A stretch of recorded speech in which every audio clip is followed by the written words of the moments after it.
Distinguished speaker of this afternoon, Dr. ADITI SEN, respected principals of JNV Chitradurga, Mangalore and North Sikkim, respected viewers, very good afternoon to everyone. We are very proud to have Dr. ADITI SEN as a resource person for today's session to speak on the topic quantum technologies under Vigyan Jyoti program. This program is jointly hosted by JNVs of Bangalore Urban, Chitradurga, Mangalore and North Sikkim. As a matter of fact, Dr. ADITI SEN is an Indian scientist who has won many awards in the fields of science, and one among is the prestigious Shanti Swarup Bhatnagar Prize, one of the highest Indian science awards in the year 2018. And she is the first women recipient of this prize in the physical science category. Now, I would like to request Sri Srinivasan, Principal JNV Mangalore, to welcome Madam to this program. Sir, please. Yeah. So, good afternoon, ma'am, and good afternoon, my fellow principals of Navodaya Vidyalaya, Mr. Ashokan, my dear students of Vigyan Jyoti program as well as Navodaya Vidyalayas. A very good afternoon to everybody. I'm extremely privileged and happy to introduce Dr. ADITI SEN. As Mr. Ashokan told, she is an Indian scientist and associate professor in Quantum Information and Computation Group at the Harish Chandra Research Institute, Allahabad. And she is known for her research on quantum information and computation, quantum communication, quantum cryptography, and many-body physics. The CSIR, the apex agency of the Government of India for scientific research, awarded her the Shanti Swarup Bhatnagar Prize for Science and Technology for her contributions to physical sciences in the year 2018. And she happens to be the first female physicist to be given this honor. In 2012, she also won the Biennial Booty Foundation Award given by the Indian Physics Association to young scientists who have made outstanding contributions in the area of theoretical physics, astrophysics or biophysics. She has also been a recipient of the prestigious Ramon E. Cajal, a fellowship in Spain, and the Humboldt Research Fellowship given by the Alexander von Humboldt Foundation in Germany.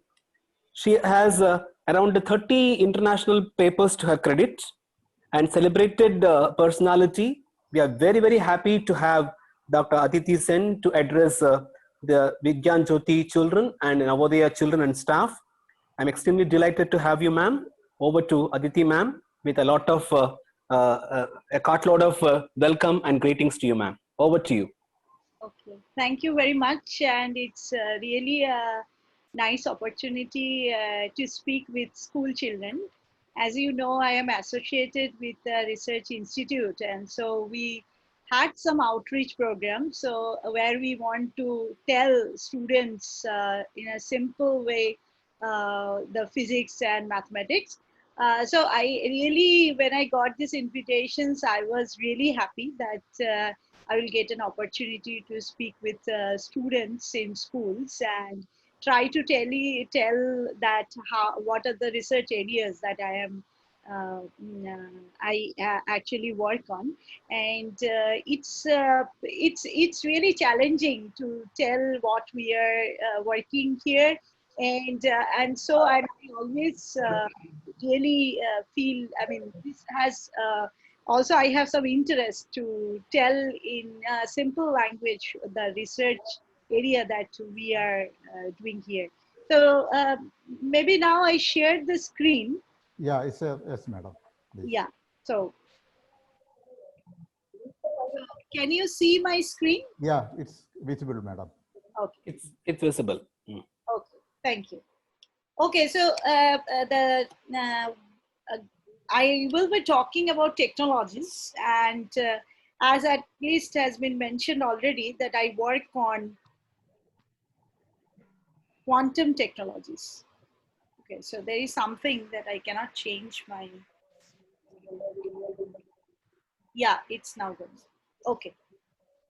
Okay, so I work on quantum technologies. I will tell you in details in next 1 hour what do I mean by quantum technologies. So technologies can, I mean, in our daily life, there are several technologies that we use every day. And in this COVID situation, probably even in this educational purpose, there are two things which play an important role. One is computer, which help us to do several tasks which we require in our daily life. Another is the communication devices, which help us to connect with our friends, relatives, and in schools, colleges, etc. And even today, we are, I mean, I'm speaking over Zoom, so we understand the importance of communication devices. Now, communication devices can also broadly classified into two categories. One is communication without security. That means where we want to transfer certain information, but we don't care about whether it is known to other person, third person or not. So that is what I mean by communication without security. And there are another kind of communication technology that we use every day is a secure communication. That means where the information is locked somewhere, and a few people whom we want to share this information has a key, and by that key they can open the lock and can share the information. So this is the basic principle of secure communication, or in other words, it's called also the cryptography. Now, I will, as I have told you, I will try to convince now next 45 minutes or 1 hour that if we build quantum version of these technologies, then this will actually enhance the capacity of sending information, or capacity which we, from the perspective of computational tasks that we can do in our computers. So this is the main aim of my research, and I am going to tell you why the quantum versions are more efficient than the technologies that we are using nowadays. Now let's start with the computer part. So as I said, that the computers are like desktop, laptop, even the much bigger or much powerful computer like supercomputer, or the cluster computer that usually people use in for heavy computation. These computers I call the classical computer, because the basic principles on which these computers are working are based on the classical concept, either classical information theory, electromagnetic theory, and so on. So these machines I call the classical computer. Okay, so human beings are using, here I show a funny picture where we see that even the cats looking at some Tom and Jerry cartoon through a classical computer, through a laptop. Now, classical computers, or the computers that we use nowadays, are useful from different fields. For example, as I said, that in this COVID situations, we understand that in educational field, these computers are very important to store data in hospitals or in medical science stream. Also nowadays computers are useful in banking, in government offices, in marketing purpose. So there are a lot of areas in which computers are useful. So what we actually do in this, by using these computers, we can write documents, we can use internet for example, to send emails, or to internet. By using internet, we can also gather informations about certain subjects. And for example, this lecture is streaming, and you can listen this lecture by using your computer. So there are several purposes in our daily life where computers are really essential. Now, there are other issues also which we can do via computer. For example, we can do certain mathematical calculations by using computer. So what do I mean by mathematical calculations? For example, we can say we have a function, we want to draw it, we can use computer. we want to say, for example, we want to write an algorithm by any language that we know, and we can try to solve certain mathematical problems.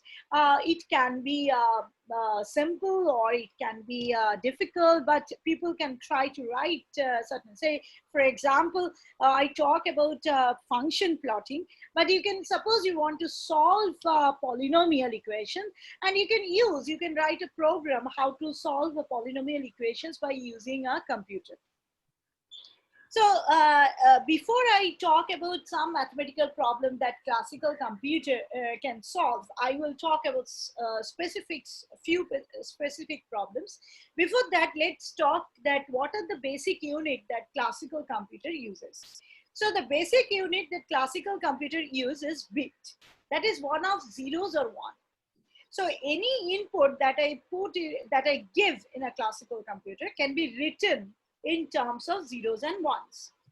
Then there are some logic gates that classical computers perform that we learn even nowadays in school, and we get certain output again in bits, that means again in zeros and ones. So this is the basic principle that classical computers follow. Now let's talk about certain problem which we can solve by using classical computer. Say, for example, we can try to solve the problem where I give you a number. You have to tell me whether the number is prime or not. So this is, we can tell that this is a prime identification problem. Now, up to 100, even in our primary school, we learned that what are the prime numbers if we consider from 1 to 100. And here I mark it with circles, which are the prime numbers. Now, if I go up to 1000, you can also count prime numbers. So this is a table of prime numbers up to 1000. So here we talk about a 3-digit number. So as we know that the prime number has a property that it has factors 1 or itself. So you can write it down, a program which can tell me whether a number is prime or not. Yes. Any questions?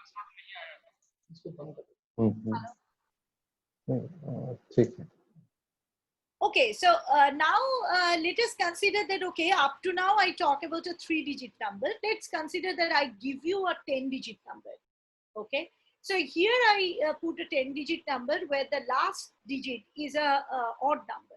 So as you know that if it is an even number, then I can always tell that this has a factor 2. So it's not a prime number. So here I I actually typed this number randomly, and I was only careful that the large digit is odd. And now if I ask you to find out whether this number is prime or not, you have to be more careful, because you have to write a program which can check in a reasonable time whether this number is prime or not. Actually, this is not a prime number because it is divisible by 7. Now the question that we ask, instead of 10-digit number, suppose I give you a 50-digit number or a 100-digit number, and I want to ask you the same questions, whether the number is prime or not. So you have to write a program by which you will be able to identify whether a number is prime or not. So if I ask a general question that can you design a program which can tell me at the end of the day whether a number is a prime or not, and the number that I will give you a n-digit number, so an arbitrary digit, it can be 100, it can be 200-digit number, and so on. Now this problem looks so simple, but it was not known whether such a program can be written even in our normal computer or not till 2002, where this 3 people from IIT Kanpur has solved this problem.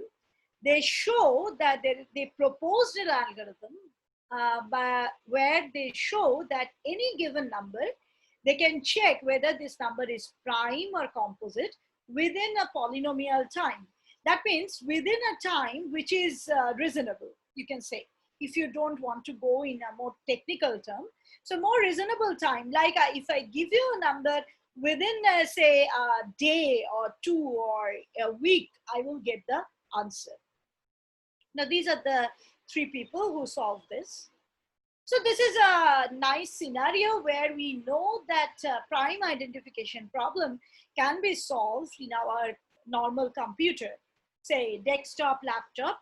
Actually the program, you can find it in the, if you Google it, then you can find it, the program. It's very small program and it can solve this problem. Now, if I talk about another problem, another mathematical problem, the second one. So this I call the prime factorization problem. So here the task is the following. I will give you an integer. You have to tell me whether the integer, what are the prime factors it has. So what are the prime factors give me this integer? Now, for example, if I give you a number, say 45. Hello? Hello?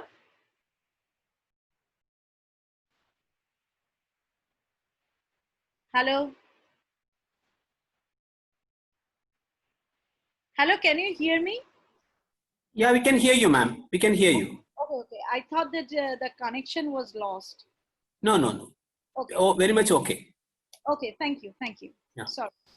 Okay, so if I give you an integer, say 45, then you know that the prime factors is 5 and 9. So it's actually 5 and 2 3s. So 3 and 5 are the prime factors of this number.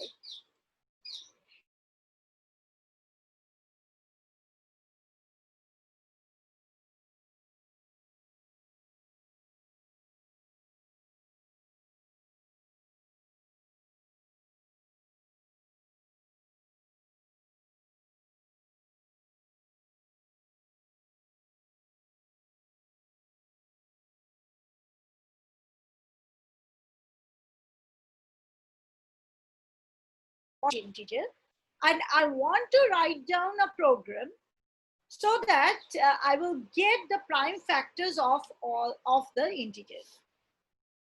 Now, for example, in this case, this 8-digit number, you can try to find out the prime factors and you will get that this is the prime factors.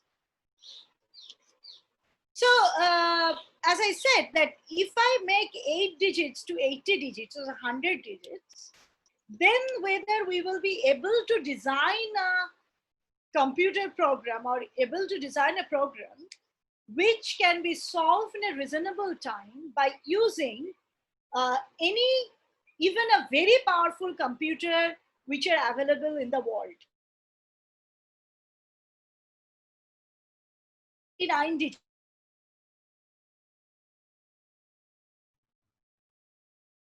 And it has been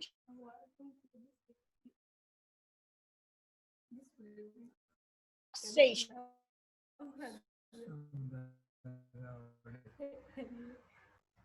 सुरू झाले आदिती संधी बरं बंद कर बरं आवाज येतोय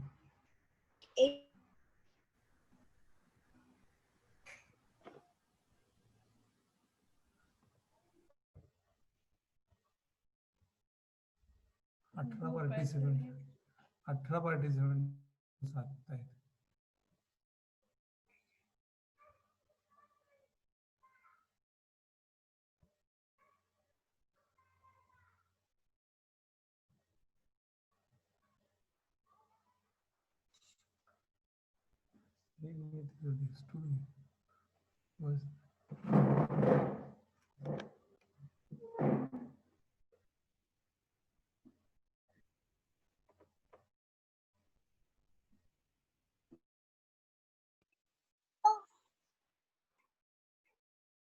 Oh. There is no classical algorithm available by which one can solve this problem efficiently. So in other words, I have an n-digit number that is an arbitrary digit number. And if I want to solve by using a powerful computer, powerful classical computer, then it will take almost technically exponentially n steps. So in other words, it's not possible. This problem cannot be solved by using classical computing in a reasonable time. So there is till date no efficient classical algorithm available which can solve this prime factorization problem. Now in 1994, Peter Shor showed that if we use quantum mechanics, then this problem can be solved efficiently. That means this problem can be solved in a reasonable time. And technically speaking, this problem can be solved in polynomial time. So we can reach, or we can do it by using quantum mechanics. This problem can be solved more efficiently by using quantum mechanics than its classical counterpart. So this is Peter Shor, US mathematician, and he actually solved this problem, and it really showed the quantum supremacy. That is, quantum computer will be very powerful compared to the known classical computers.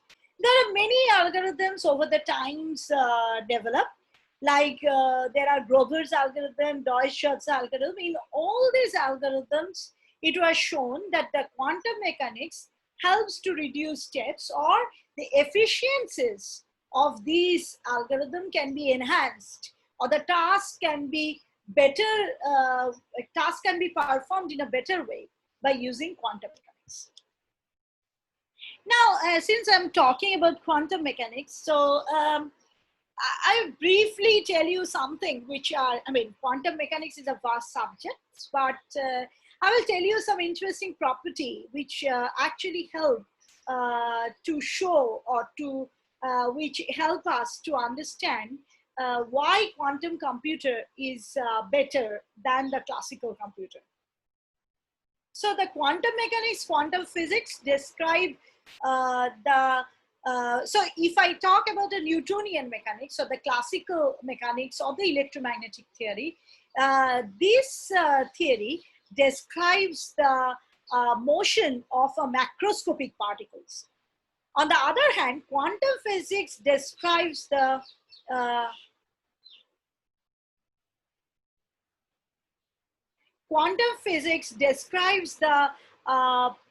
describe the situations of the particles where the particles are microscopic. That means they are either atomic or subatomic.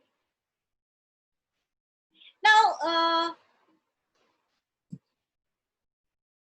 it was around 1900 it started formulated, and the quantum mechanics that nowadays we learn or we study in colleges and universities, or in higher studies, are mainly formulated around 1920s by several renowned scientists. For example, Einstein, Schrödinger, Heisenberg, Dirac, Indian physicists like Satyendranath Bose, C.V. Raman, etc. Now this et al. Which I put is extremely important because there are many important scientists here which I haven't mentioned, including all experimentalists. They play an important role to build the quantum mechanics or the modern quantum physics. Now this is probably many of you have seen this picture. This is probably one of the famous conference, Solvay conference in 1927 in Brussels, where most of the famous quantum physicists were present, who actually helped to formulate the quantum mechanics. You can also see women, among all these women physicists, Marie Curie is sitting here. So I just, as I said, I don't want to go into detail in mathematical the formalisms of quantum mechanics, just to tell you briefly that any situations in quantum mechanics, any situations, to describe any situation in a physical system, we actually use something called vectors. And these vectors is defined in a linear space where angle is defined. So, and this, when a space, linear space has an angle, that's called Hilbert space. And we talk about this two-dimensional Hilbert space, and they represent, for example, the spin of an electron. As I said, that quantum mechanics describes microscopic particles like atoms, photons, electron, proton, neutron, everything. So if I want to describe the spin of an electron, then I use this two-dimensional Hilbert space, which is where these are complex Hilbert space. We don't want to go into detail, and you don't also have to, this is just for completeness, I put this slide. So just to compare that, as I told you, that let's compare between the units which we use in classical computer and the quantum computer.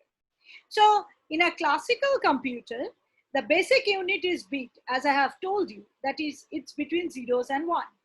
In quantum computer, the basic unit is qubit.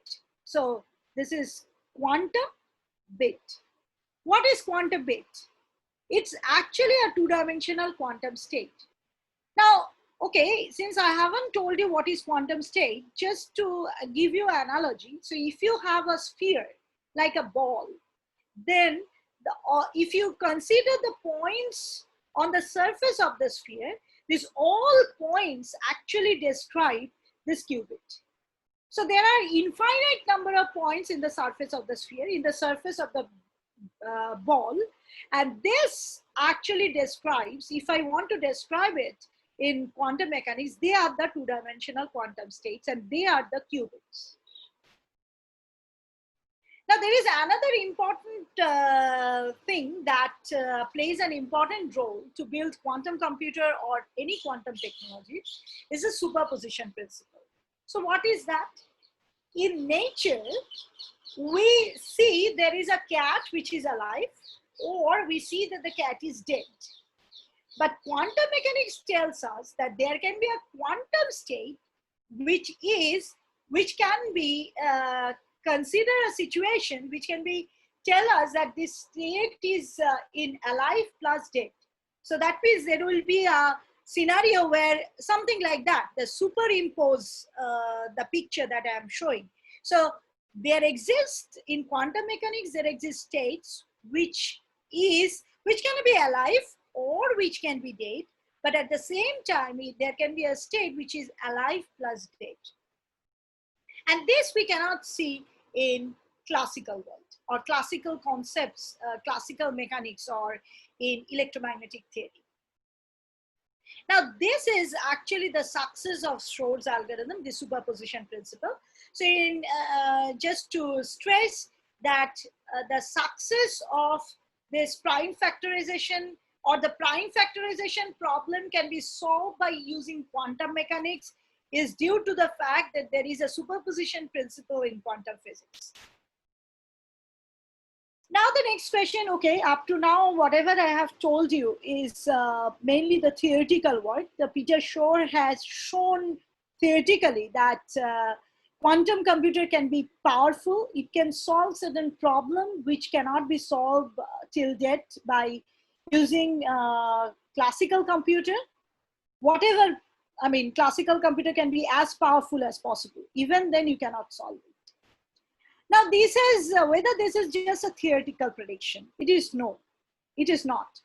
It has been shown that you can actually build quantum computer in laboratories. So this is European Union has published a timeline of quantum technologies they are planning to build in over next 15 years. And you see that they expect to build a proper quantum computer by 2035. But in between, they are planning to build several quantum technologies. There are several companies who have built a small scale quantum computer, like Google, IBM, Microsoft, Intel, and even the startup companies are trying to build certain small quantum computer. For example, there is a quantum computer IBM has built, which is 20 qubit chip. So here, as I said, quantum computer has a basic unit, which is qubit. And so by 20 qubit, they build a quantum computer. So till today, there is a 72 qubit quantum computer, which has been built by Google. And if you are interested, you can look at several websites. You can Google it and can find all this information. But here I want to stress that if you really want to build a computer by using quantum mechanics, which outperforms classical computer, then we have to build a computer which is consisting of around or more than 1,000 qubits. So in some sense, this small scale quantum computer can demonstrate certain issues, certain problem they can address, but the prime factorization problem that I have told you, just to show that it can be better than the classical computer, then we need to build a quantum computer which is built by using, say, 1,000 or more than 1,000 qubits.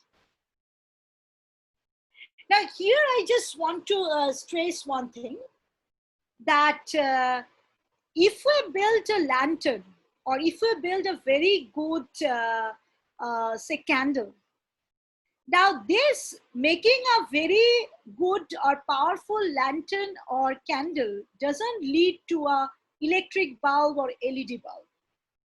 This technology is completely different than the technology that we use to build a electric bulb or LED bulb. So this is a technological revolution gives us this electric bulb. Similarly, making a very powerful classical computer doesn't lead to quantum. Even if you build, we know that a few years back, the computer that we had is not as powerful as today's computer. So we understand that classical computers technology is also improving, is developing. But to make a very powerful classical computer, that doesn't lead to a quantum computer.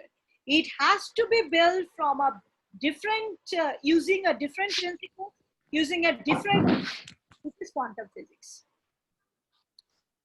Now I move to the another part, which is a communication devices. So as I said that communication devices can be two types. One is without security, another is secure communication. So let's start with without security part. So, okay, as I said, I mean, this audience probably are all convinced that communication devices are very useful, and probably we all understand in this critical situation that communication devices really help us to connect each other efficiently. We know that in old time, there are different ways people use communications, for example, pigeons. Some years back, at least in my time when I was small or I was kid, we used to get informations only by reading newspaper. And now probably my kid actually getting informations, most of the informations via internet.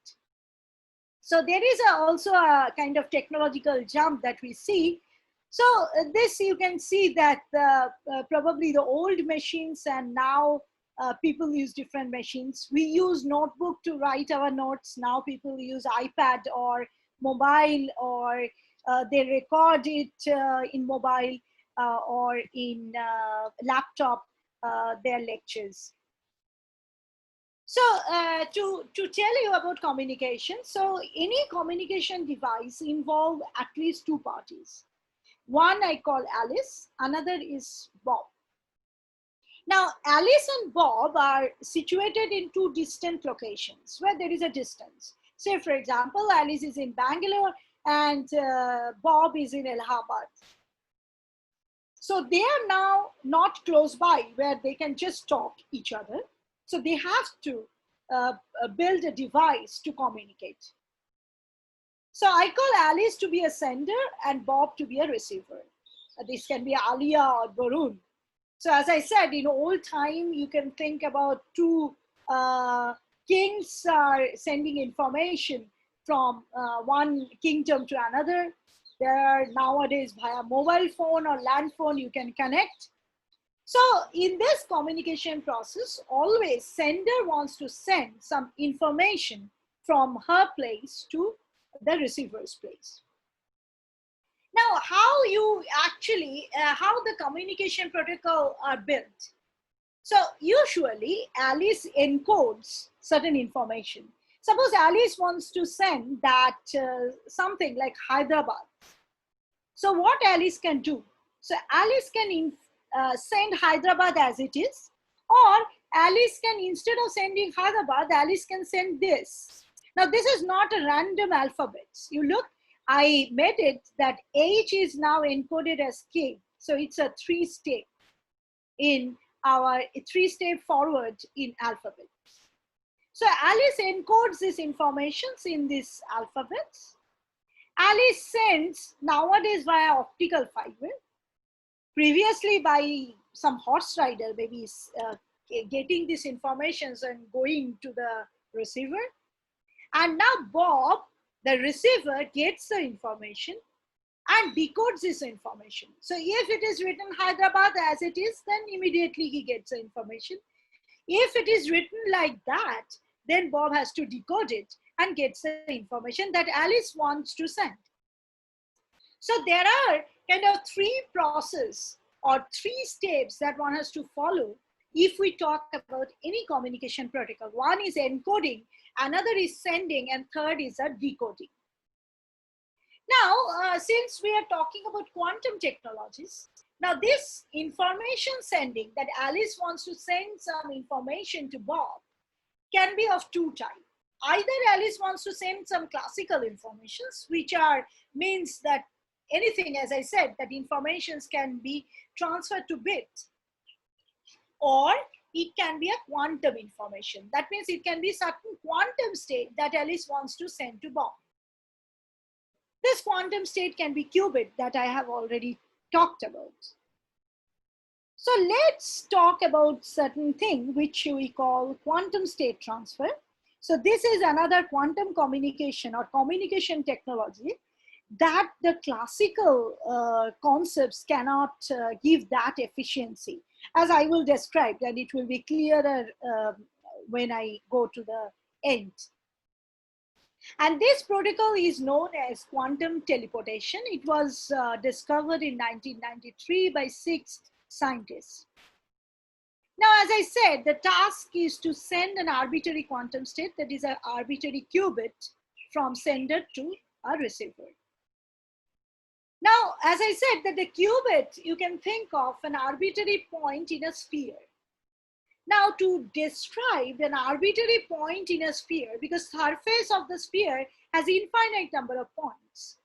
So to describe these arbitrary points in the sphere, you actually need infinite number of bits. That means by using classical computer, we actually need infinite amount of classical communication to send an arbitrary qubit from Alice to Bob. Now the question is, what about quantum device? Whether we get certain advantage, whether the efficiencies will be enhanced or increased. Let's see. So Alice has an arbitrary qubit, and Alice wants to send this arbitrary qubit to Bob.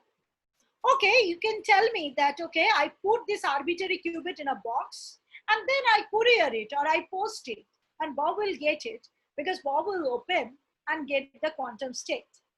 Okay, you have to somehow send it in such a way that it is not destroyed.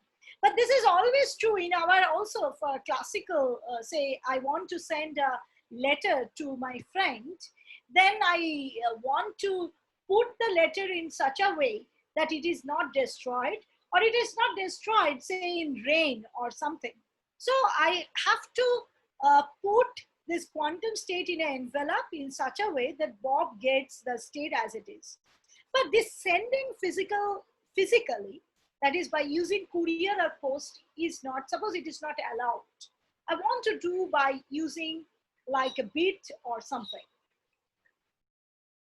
So how Alice will do? Now you can tell that if to send this arbitrary qubit, if Alice and Bob prepares or build a bridge between them, a quantum bridge between them, then Alice can successfully send this arbitrary qubit to Bob. Now this quantum bridge means a quantum state that Alice and Bob can share. Now I will talk about this quantum state later on. Let's just tell you the protocol first. So what Alice will do, Alice will perform some measurement, then sends the measurement outcome via phone call, for example. So Alice will send 2 bits of classical communication to Bob, and finally Bob will get the state that Alice wanted to send. So here the resource that you require is a bridge between Alice and Bob plus 2 bits of classical communication, and these 2 resources will help Alice to send an arbitrary qubit to Bob. Here you remember, in a classical device, that means if I want to send an arbitrary qubit to Bob, then I need infinite number of bits. So I need infinite amount of classical communication. Here I need a bridge between Alice and Bob and only 2 bits of classical communication. So I see by using quantum mechanics, you can reduce or infinite resource reduction is possible. So this is the quantum teleportation protocol. It was discovered by these 6 scientists in 1993, showing the importance of building quantum communication technology. Now, the way I was telling, this is like a magic, but it's not a magic. The basic ingredient that we require to build communication device in this scenario, or in this, if we want to perform quantum teleportation, is quantum mechanics. Or in other words, the properties of bridge help us to fulfill the task. And these properties of bridge is called entanglement. And this name was coined long back, around 1935, by Schrödinger. And this entanglement actually is a property of the bridge that Alice and Bob has built. And that helped us to transfer this arbitrary qubit from Alice to Bob.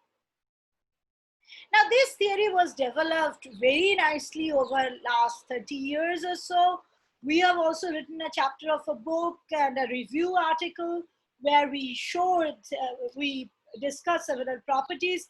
And these are the 3 pioneer scientists from Poland. They also have written a very nice review article on theory of entanglement. Now, just very briefly tell you what is entanglement. Again, I'm talking about a scenario where Alice and Bob are situated in 2 distant locations. Now, suppose I consider this mathematical expression that we do every day in school. So suppose this x, the pink, they are all complex numbers. And this x, the pink ones are with Alice, and the capital letter and the black ones are with Bob.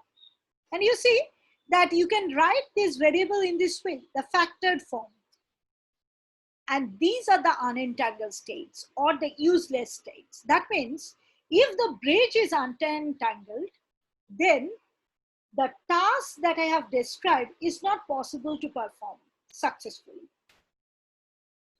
Now, here I have written a much more complicated mathematical expression. Again, the pink ones are with Alice and the black ones are with Bob. You see, again, you can write this in a factored form. This is also an unentangled state. Whenever Alice's part can be factored from the Bob's part, that states quantum mechanically called the unentangled state or the useless states. That means they are not useful for the communication or many other quantum technology that we want to build. On the other hand, you see, if I consider this mathematical expression, this is not possible to factor. So this you cannot factor, and these states are called the entangled states. Now, instead of this complex variable that I'm talking, if we use that in vector, then that lead to a non-factorizable vectors, and that lead to an entangled states. Now, if I want to talk about entanglement in a more from the experimental point of view, I can tell the following. So useless states are those states that Alice and Bob will not be able to prepare when they are situated in far apart location. That means unentangled states are those states which Alice and Bob will be able to prepare when they are situated in two distant locations. So they will be able to prepare these states even when they are in Bangalore and Allahabad. On the other hand, entangled states are those states that Alice and Bob will not be able to prepare when they are situated in far apart location. Now you can ask me the question, then how will Alice and Bob will be able to prepare this, build the bridge that you were talking about in this quantum teleportation protocol? Yes, this is possible. For example, you can think there is a source, third party. Suppose Alice is in Bangalore and Bob is in Allahabad. Then there can be a source which is situated in Mangalore. Now, source will prepare these states, this entangled state. Then source send one particle to Bangalore, another particle to Allahabad, so that finally Alice and Bob share an entangled state. So in this way, experimentally, this entangled state can be shared, or this bridge can be built. Now, we probably, as we know that in communication, at least in classical world, many people are connected by this communication network. So we want to build that kind of communication network. So we want to share this kind of entangled state between several parties over large distance. That's a real challenge.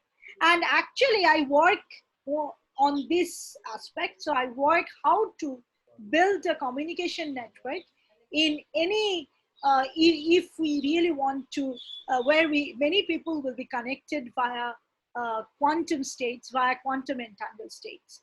And we have done several works over the years in this direction.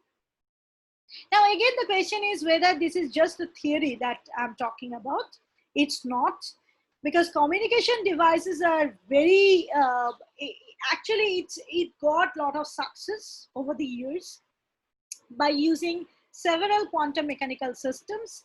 And experimentally from 1997 onwards, there are a lot of experiments in these directions where the several communication devices have been built. So for example, photon, we know that they are these particles or wave, whatever you want to tell. This can be described by quantum mechanics.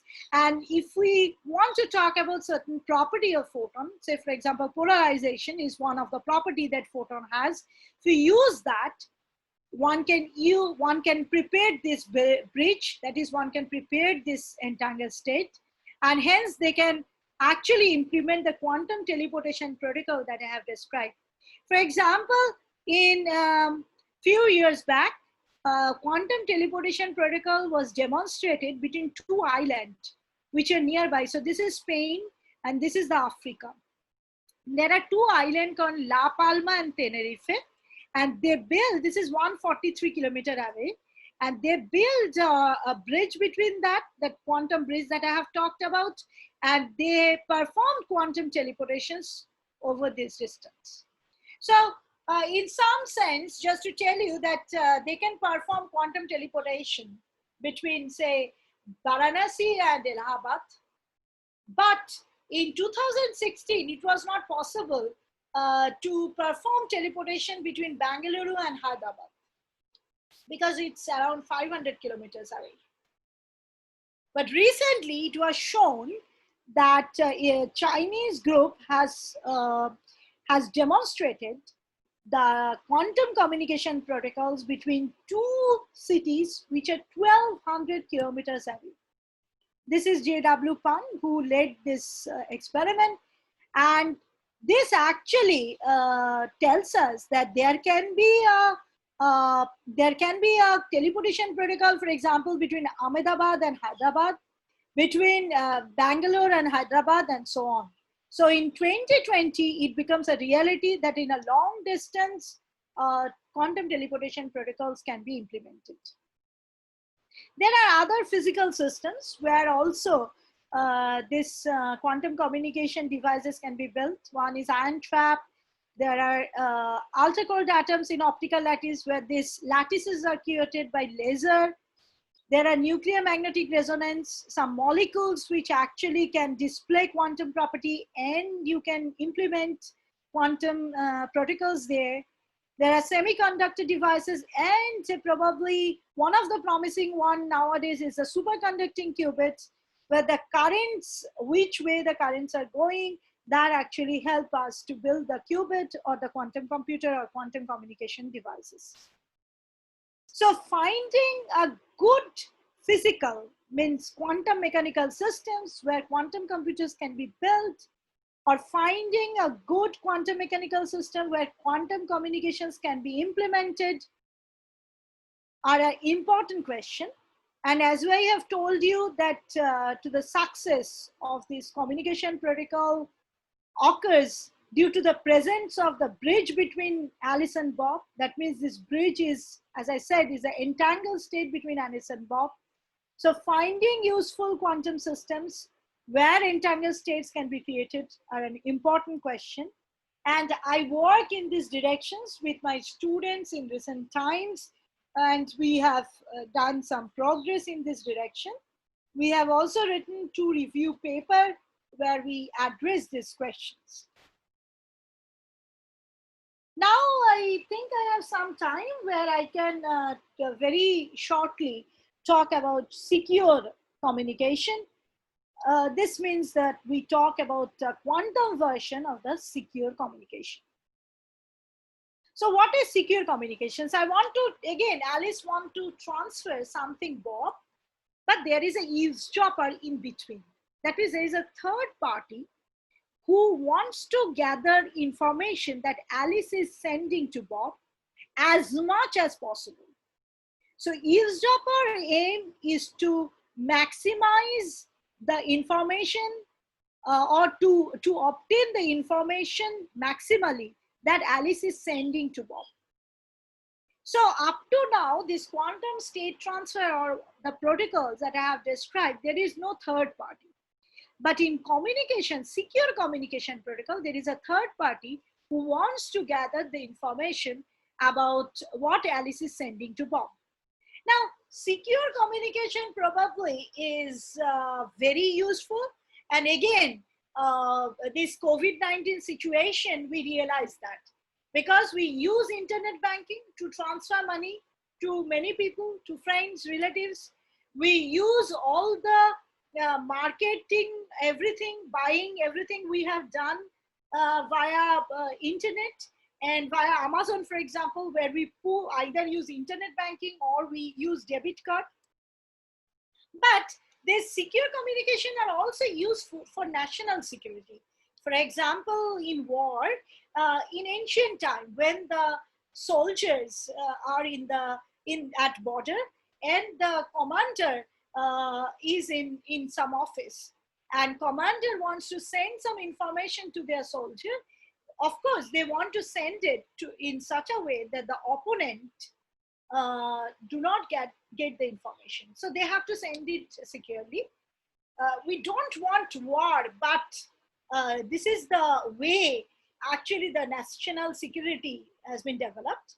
For example, World War II, there are several secure machines were developed, secure communication protocol were developed, which helped them to carry informations to inform soldiers.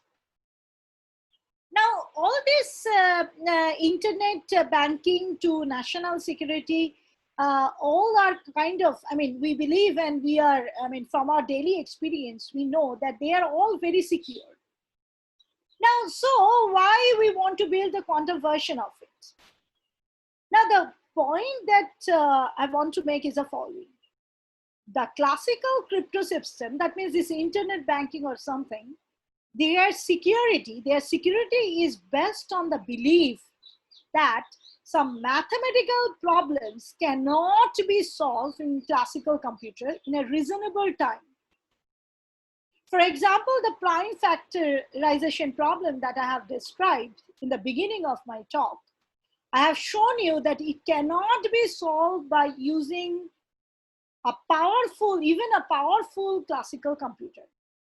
Now, all these classical crypto systems that we are using, they are old, their security are based on this belief that these prime factorization problems cannot be solved by using classical computer. And that's why we get the security. Now, the twist of this whole scenario is the following, that as I have also told you, that these mathematical problems can be solved by using quantum mechanics. So if someone built a quantum computer, then all the protocols, all this internet banking to national security, all will be unsafe. So quantum mechanics makes all current crypto system insecure. So what to do? Again, quantum mechanics can develop certain protocol and can give us some remedy. So in some sense, we can build quantum cryptography where the security will be based on the validity of quantum mechanics, which I think now we believe that the quantum mechanics is valid. So, and the important point is this quantum crypto system that we can build, that means a crypto system based on quantum mechanics that we can build, will be secure even when there is a quantum computer. So if we now replace internet banking, national security, everything is based on quantum mechanics, then they will be secure even when someone has a quantum computer. There are two important protocols that was proposed, one in 1984, another is 1991. In all these protocols, the key that you require, that I have told you that in secure communication, you usually have a lock and you have a key. Here the key is by using quantum mechanics. In other words, you randomly generate quantum states and you share between, and these random states are shared between sender and the receiver. And if the eavesdropper wants to intercept the key, or if eavesdropper wants to gather information about the key, then the laws of quantum mechanics ensures that eavesdropper cannot do this without disturbing it. And this was also proved by these two people, that quantum cryptography will be secure even when there is a eavesdropper in up to certain level, because the reason is, the main reason is the following, that if you disturb quantum states, then it can always be detected. And this was proven by these two people. And this was the three people who actually developed initially the quantum key distribution protocol. This is Arthur Eckert, this is Brashad, and this is Charles Bennett. Now again, the question is whether it is only a theory. It's not. Actually, quantum cryptographic systems have also been realized even in a realistic scenario.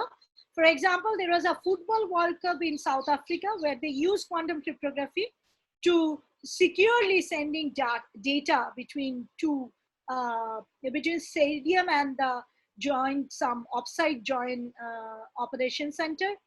Even in the Geneva election, they use quantum cryptographic system to securely transfer information. And in Geneva and these places, the people who have done that, led by Nicolas Giza, and in Switzerland. Now, in this respect, also we have found that there is a quantum key distribution protocol. There is a complementary relations. We give the bound on secret key rate. We also work on some concept called monogamy of quantum correlation, monogamy of entanglement. And that actually has a very that actually helps to build the security of cryptography. Recently, we have shown some helped us to give some security aspects when there is a crypto system between several people.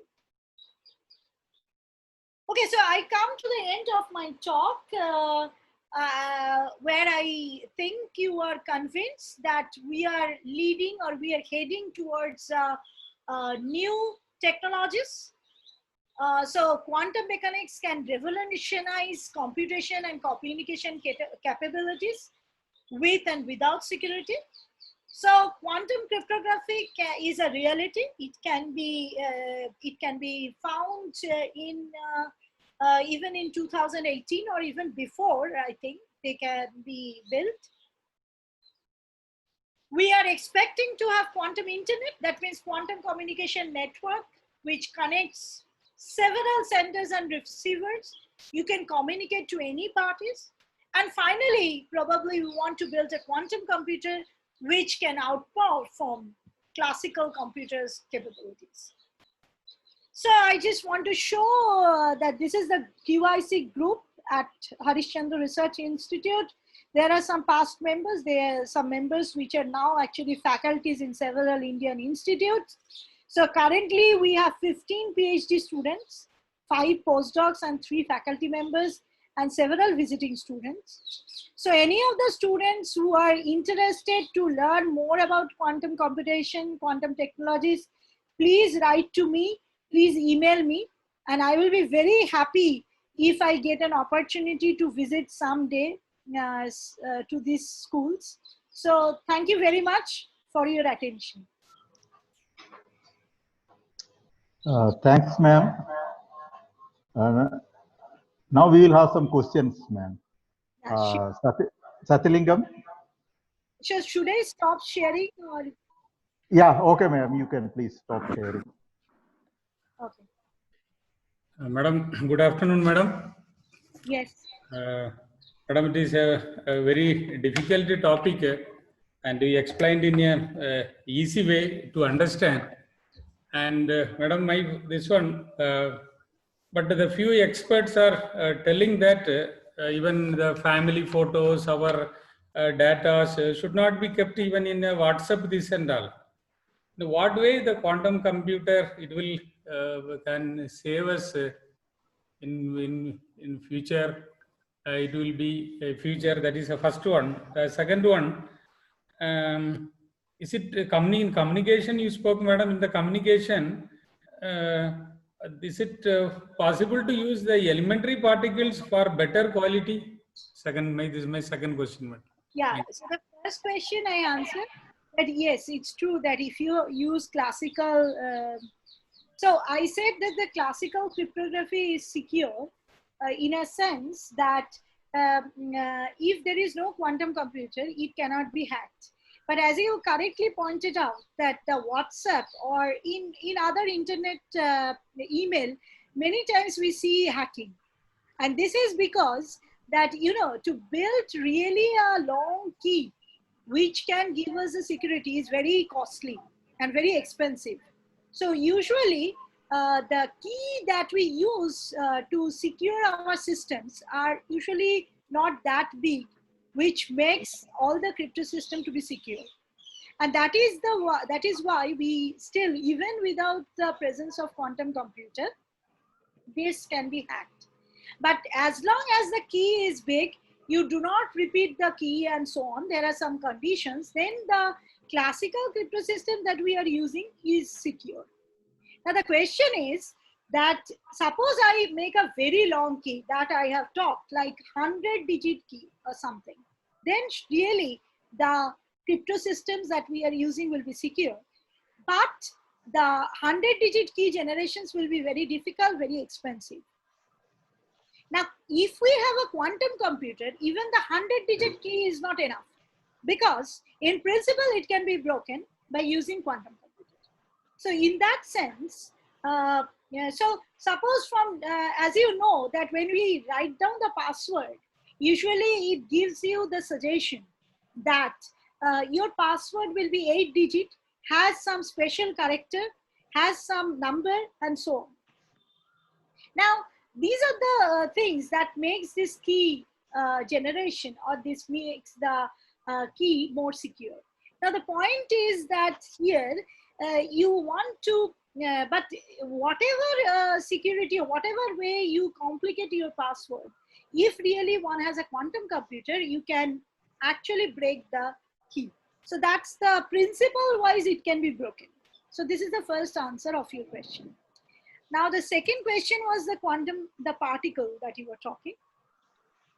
So here I am talking about a microscopic particle. So it will be, the quantum computer will be built by using microscopic particle. You can think the spin of an electron or something. That way we will build. Okay, thank you, madam. Thank you. Yeah, any other queries? Nagbhaskar? Ma'am, Yes. I have another doubt. You are talking of the quantum computing technology. Ultimately, the gadgets are to work on the electricity. Will there be any revolution in the way the electrical lines which will support these gadgets also in the future if we are switching over from the classical to quantum computing? Okay, so the point is that usually you, okay, so I think that what your very justified question, but the point that if you want to build a quantum computer, then you use laser and other quantum particles that I was talking, electrons, photons, ions, superconducting devices, and so on. So how, and they can build a small scale computer that I have shown. Whether we really want to build a 1,000 qubit computer that actually can revolutionize the entire technological system, whether we really need also the electrical more power or electrical revolutions, we still don't know.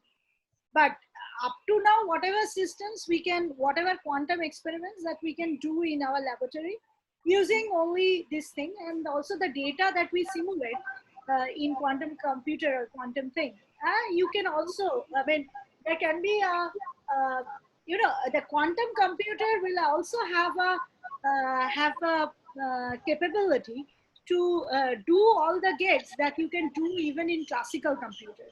So in some sense, it has been technically shown, or it has been shown theoretically, that you don't need quantum computer as well as classical computer. All the things that you can do in our desktop laptop, you can also be able to do quantum computer. But we have to build it, which I think is far. And also the more or less the timeline that they put in European Union, US, China, all these 15, 20 years.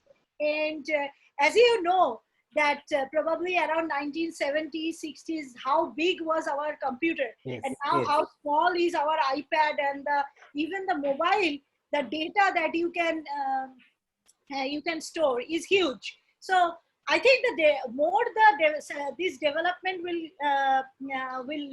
come. We will understand that how the things will be changing. Whether Thank we you. need a different kind of technology to support quantum computer or not, we still don't know. Thank you, ma'am. Madam, one more question, madam. Yes. Madam, one student question from my student. To develop research in quantum computers, so which course he has to choose, and what are the best colleges to study to continue the researches and so? Yeah.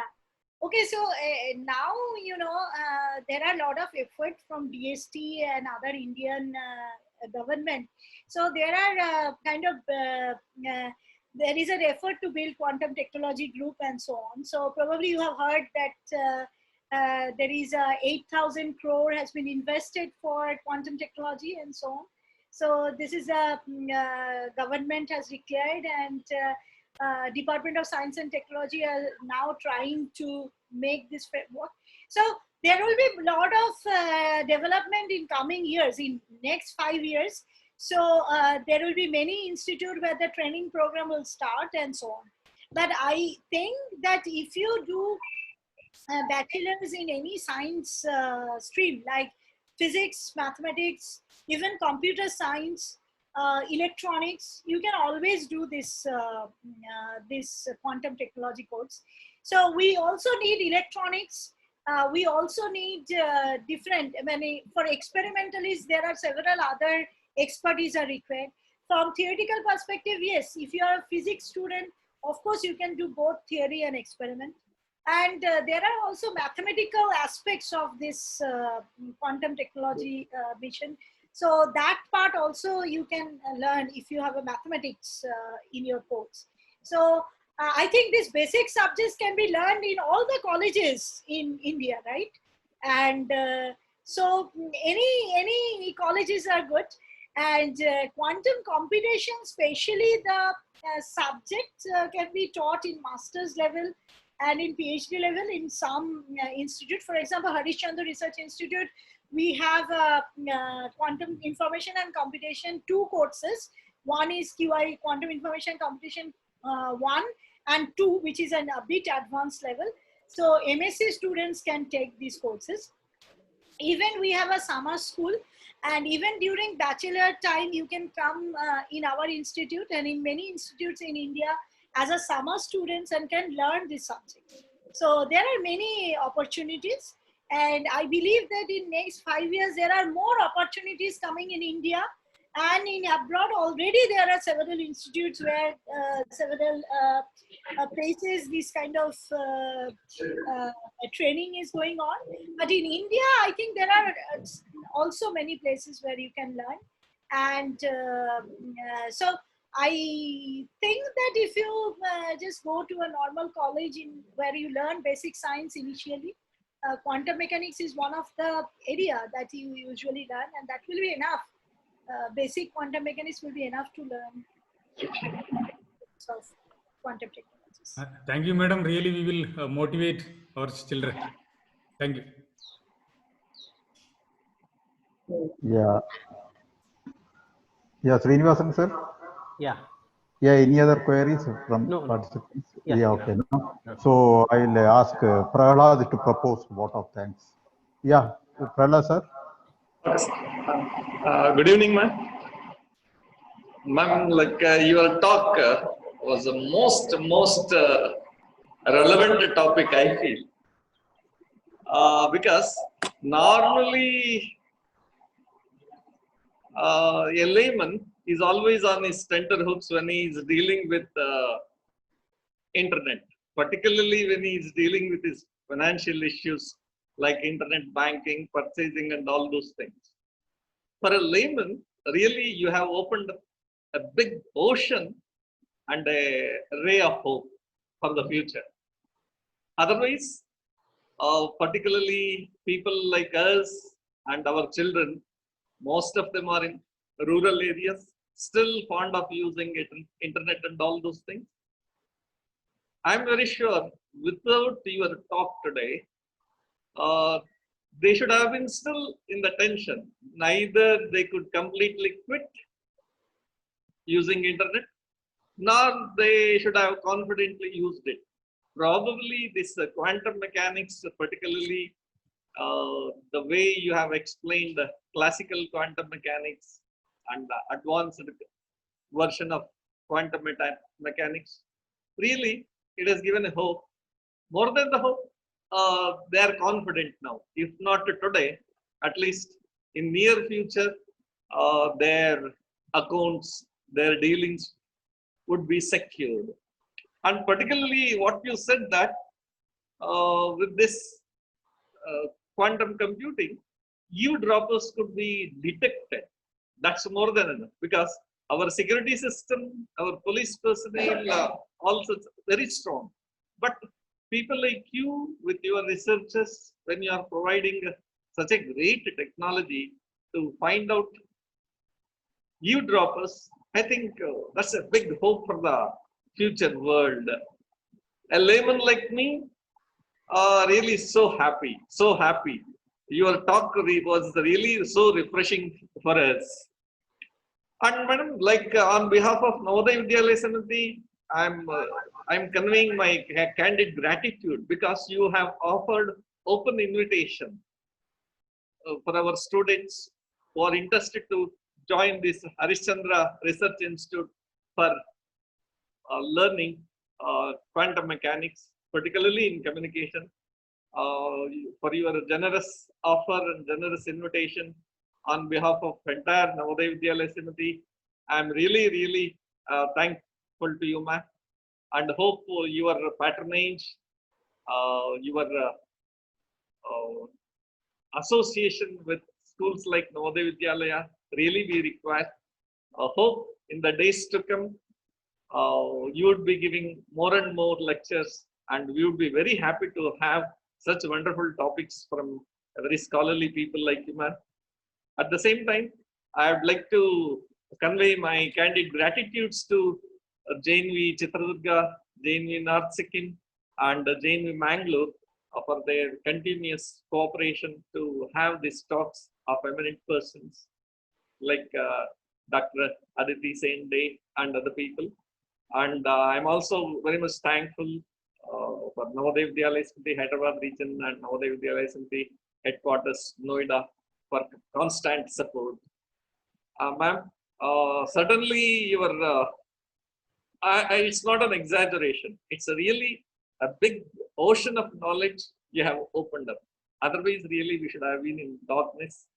So, thank you very much, ma'am, once again for your wonderful talk. Thank you, and I hope that I will come sometime to schools when things are easing up. Sure, madam, sure. So, thank you very much, madam. Thank you for our.